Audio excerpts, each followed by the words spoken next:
les dicen que son autistas y entonces automáticamente somos angelitos eternos, ¿no? Y esos angelitos eternos menstruan, pero nunca se les explica por qué menstruan, no hay como un seguimiento adecuado, o sea, como que te siguen dando la información de 5 años cuando tienes 20.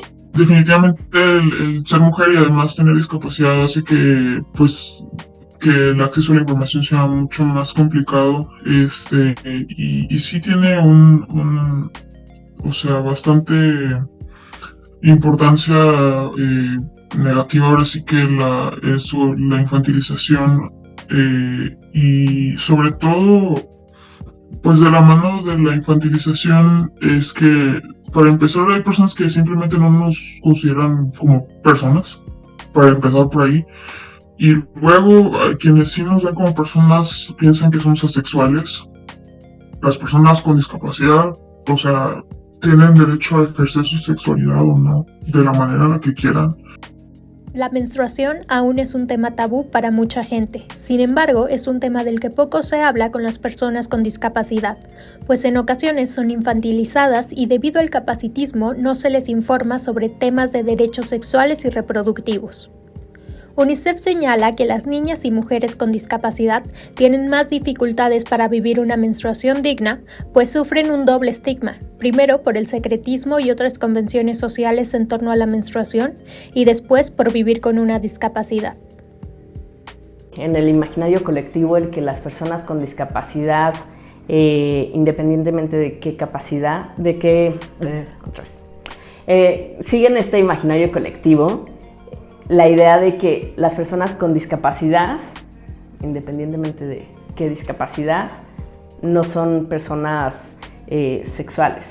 Y es muy importante decir que la sexualidad es una dimensión central de todas las personas durante todo su ciclo de vida. Tengo una asociación que se llama Autistas de México.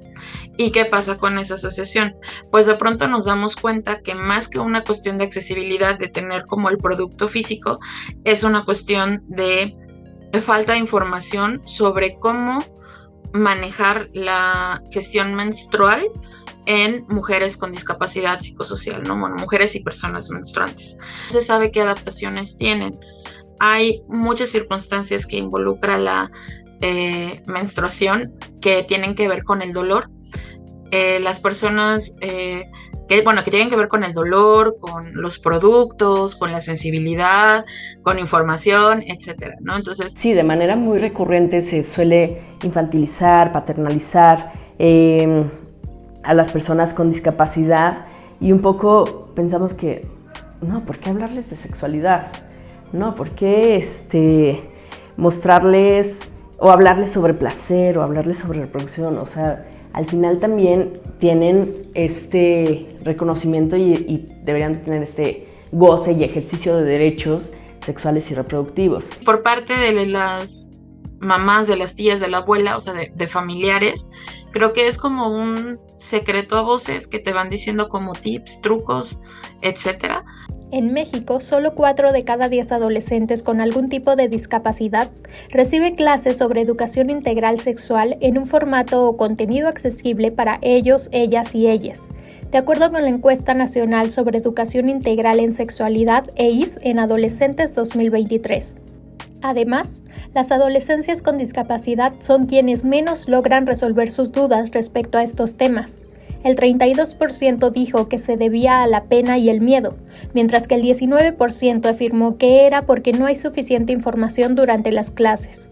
Lo del capacitismo se ve en que la mayoría si de por sí la información es escasa, la mayoría de la información existente es muy escueta y no está personalizada para personas que viven con discapacidad. Lo que es el entorno capacitista y la infantilización son como que las principales barreras que tenemos en cuanto a acceso a pues toda esta información, tanto de gestión. Me influye mucho el hecho de que, pues como te venía diciendo, no hay este entorno accesible en cuanto a infraestructura y demás para poder empezar a difundir esta información. O sea, la información está y eso es claro, pero el hecho de que pues hayan ese tipo de barreras siempre pues impide que lleguen la información a donde tiene que llegar. Eso lo he visto mucho en mi asociación, que llegan mujeres y personas menstruantes que tienen 20, 22 años y que nunca les han dicho de cuidados paliativos, de cuidados sexuales, de higiene. O sea, es como muy común que solo les den como, pues no sé, la toalla y ya, y que, o sea, se entienda que pues ellas van a saber qué hacer con todo lo demás. Pues lo único que hace es que pongas a personas que ya están vulnerables aún más vulnerables por la falta de información o los estereotipos o prejuicios y demás. Bajo la lógica capacitista, se han denunciado casos en los que a mujeres con discapacidad intelectual les han realizado esterilizaciones forzadas para eliminar la menstruación, denunció UNICEF. Así como lo narra Giovanna y María José, al negarles información a las personas con discapacidad, solo las pone en vulnerabilidad. Esto se ve reflejado en que el 59.9% de la población de 12 años y más con discapacidad coincide en que la mayoría de la gente considera que las personas con discapacidad mental e intelectual son incapaces de tomar sus propias decisiones, según los resultados de la Encuesta Nacional sobre Discriminación ENADIS 2022.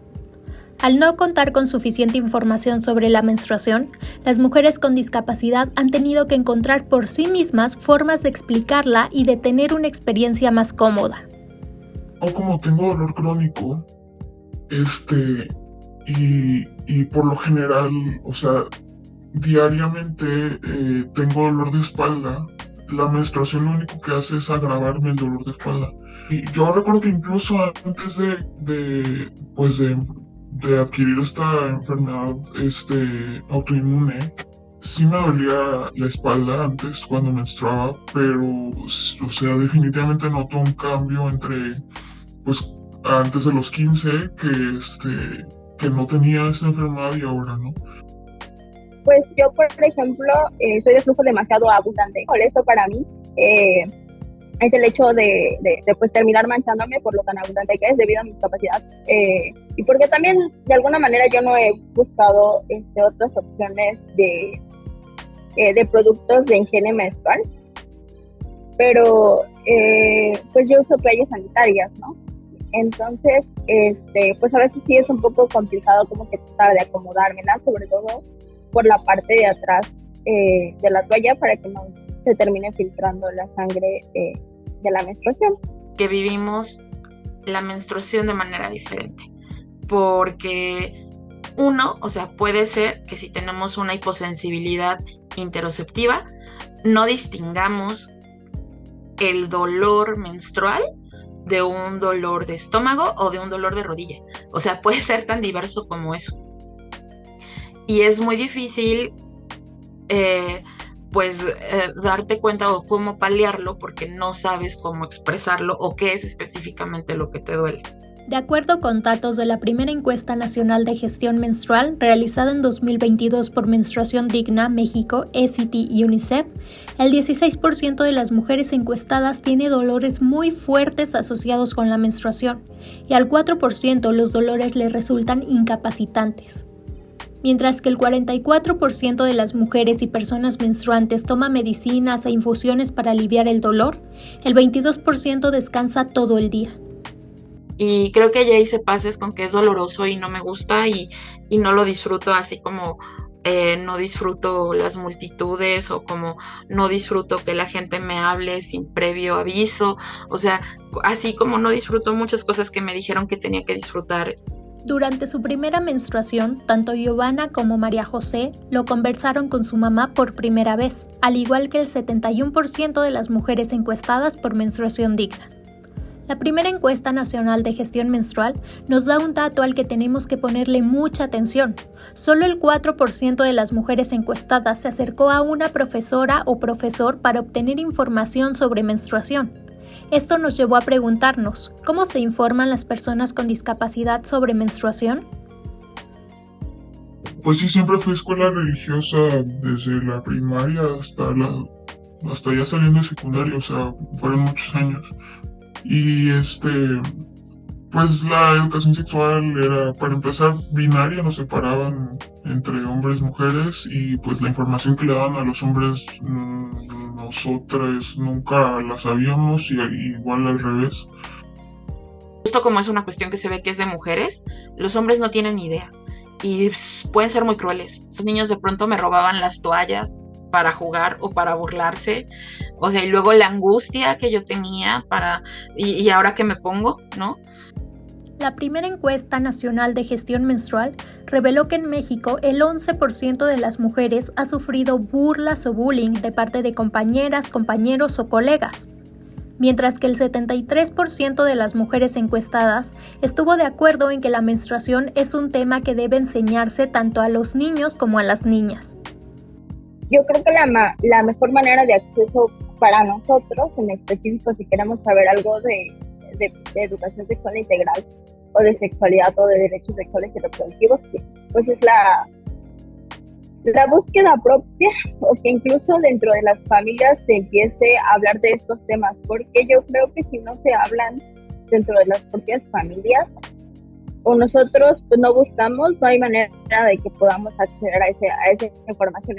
En México, el 46% de las mujeres obtuvieron información sobre menstruación y productos menstruales de su mamá. Le sigue el 41% que la buscó en internet, redes sociales y aplicaciones. Pues redes sociales, en realidad, pues ahora sí que hay muchas personas en TikTok y en Instagram que hacen contenido que ahora sí va un poco más allá. Sí me ha tocado ver en TikTok, nada más que son cuentas en inglés, pues eso, de personas que son educadores sexuales, que sí hablan de relaciones lésbicas, o gays o demás. O sea, ahora sí que no solamente enfocándose en la norma, ¿no? En algunas ocasiones, las y los cuidadores de las personas con discapacidad son una barrera para que ellos, ellas y ellas puedan acceder a información sobre menstruación o derechos sexuales y reproductivos. Es muy común que los padres no consideren la educación sexual integral en las personas con discapacidad psicosocial o intelectual.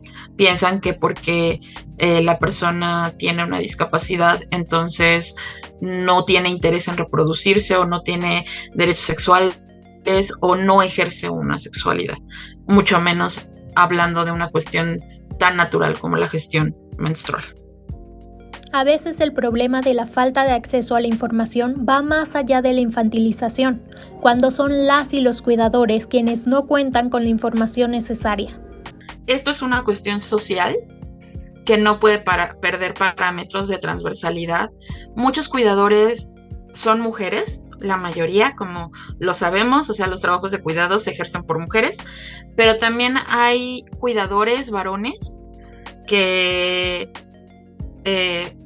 tienen a su cuidado a mujeres con alguna discapacidad psicosocial o intelectual, no tienen ni idea. La diferencia es que el tener a alguien al cuidado sin tener la información es súper complicado, porque ¿cómo le explicas a tu hija si lo que siente o el dolor que siente es normal o no? Ahí eso ya va más allá de la infantilización, ¿no?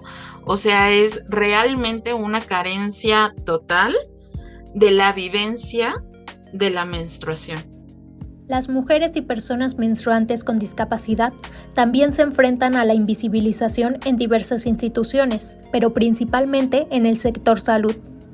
Capacitismo sí impacta mucho, la verdad, en el obtener información. Yo, o sea, sí he sido una persona bastante privilegiada porque, pues, por 15 años de mi vida, o sea, era una persona no disca. Entonces, y ahora sí que me he tenido que acoplar a esta realidad nueva. Definitivamente es mejor que como lo llevaba hace años, pero sí hay una gran diferencia, la verdad, en cómo te ven las personas cuando no eres disca o no te nombras disca, y cuando sí, ¿no?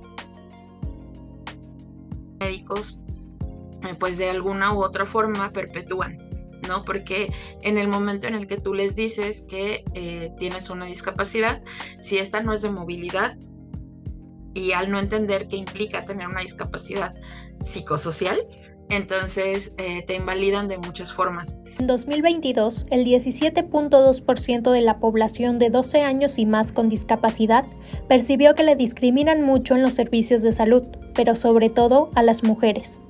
La ENADIS también mencionó que el 42.8% de la población con discapacidad refirió que se le negó la atención médica o medicamentos. Invitamos es justo a que las instancias que sí tienen esta responsabilidad y estos recursos, difundan información relativa a sexualidad, que sea información científica, que sea laica y que sea accesible para todas las personas. A nadie le beneficia un discurso parcial, a nadie le beneficia un discurso no actualizado, ¿no? O que no tenga que ver con derechos humanos. No nos beneficia a nadie. Decir que las personas son angelitos azules o que son infantes o que no cambian, que etcétera, no beneficia a las personas que son adultas. El autismo no se cura. El autismo es una condición de vida. Y así como hay niños autistas, hay adultos autistas y están pues un poco como en la indefensión, ¿no? Porque no hay ajustes, o sea, la mayoría de los ajustes se ven para niños y conforme van creciendo, estos ajustes se van acabando.